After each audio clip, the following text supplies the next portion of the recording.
Goeiedag en baie welkom vandag weer by jou Lewe Lig dagstukkies. Dag 278.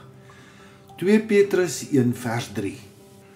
Sy goddelike krag het ons alles geskenk wat ons nodig het om te lewe en hom te dien.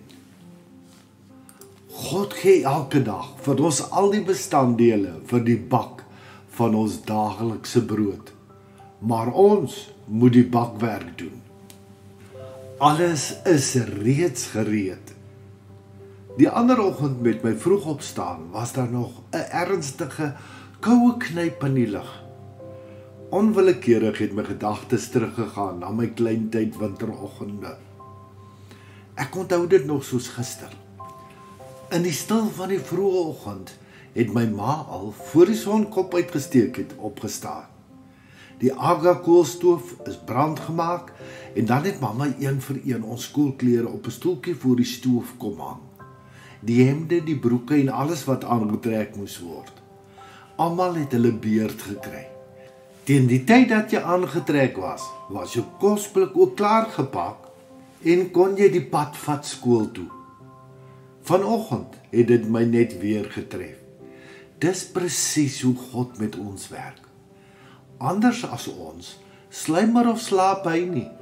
Hy is reeds op. Alles is klaar gedoen. Meer nog, niks wat vandag met jou kan en gaan gebeur, kan as 'n verrassing vir hom kom nie. Hy het reeds voorsiening gemaak vir alles wat ek en jy vandag moontlik gaan nodig kry. Al wat ons moet doen, is om net sy kosblik van liefde en genade oop te maak en ons te verlekker in sy bederfies. Hy het ook vir ons sy gees gegee, wat soos 'n kaggelvuur in die hart ons warm hou teen die koue fronte van die wêreld. Hy het sy woord gegee, soos klere wat gepas maak is vir elke seisoen van die lewe.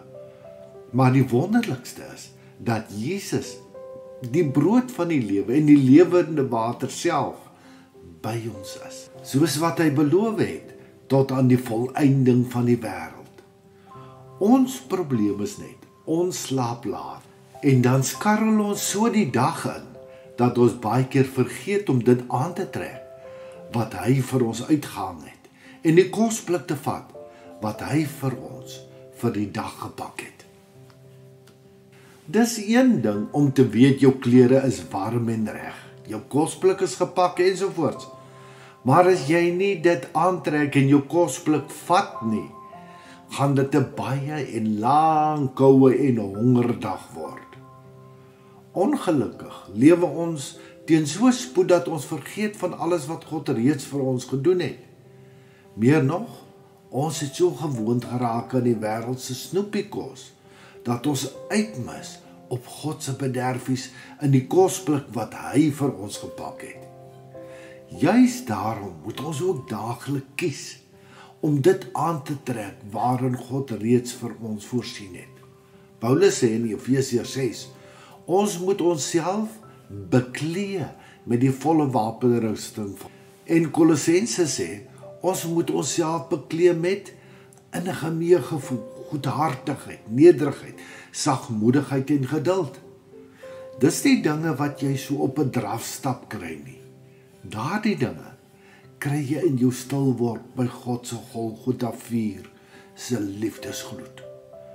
Daar in ons stil word by hom en ons inpak van alles waarin hy voorsien het, kry ons die moed en krag vir elke dag.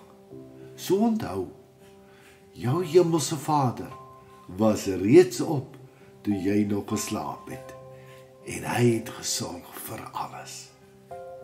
Moet nooit bang wees om die onbekende toekoms aan die bekende God toe te vertrou nie.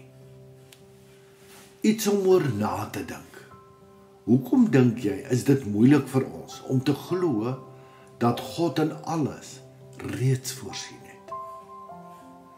Wat kan ons doen om meer vanuit God se oorvloed te leef? Hoe gaan jy vandag begin om die Gees se kosblik met jou bederfies te geniet? Here, Dankie dat U alreeds in alles voorsien het wat ek vandag gaan nodig hê. Help my om in afhanklikheid van U vandag te leef en dit te geniet waarmee U my geseën het. Dankie dat ek nie alleen of onvoorbereid die dag hoef aan te pak nie. Amen. God het reeds voorsien in alles wat ek en jy vandag gaan nodig kry. Vertrou hom en gaan leef vanuit dit wat hy vir jou voorberei het. Mag die Here jou ryklik seën. Liefde groete, Shaul Botha. Om elke dag 'n dagstukkie per WhatsApp te ontvang, is jy meer as welkom om net jou naam en nommer na die nommer te stuur wat hier vir jou aangedui is. Stuur dit asseblief per WhatsApp. Besoek gerus ook ons Lewelig Gemeenskap Facebookblad vir meer inspirasie of ons Lewelig Gemeenskap YouTube kanaal. Shalom.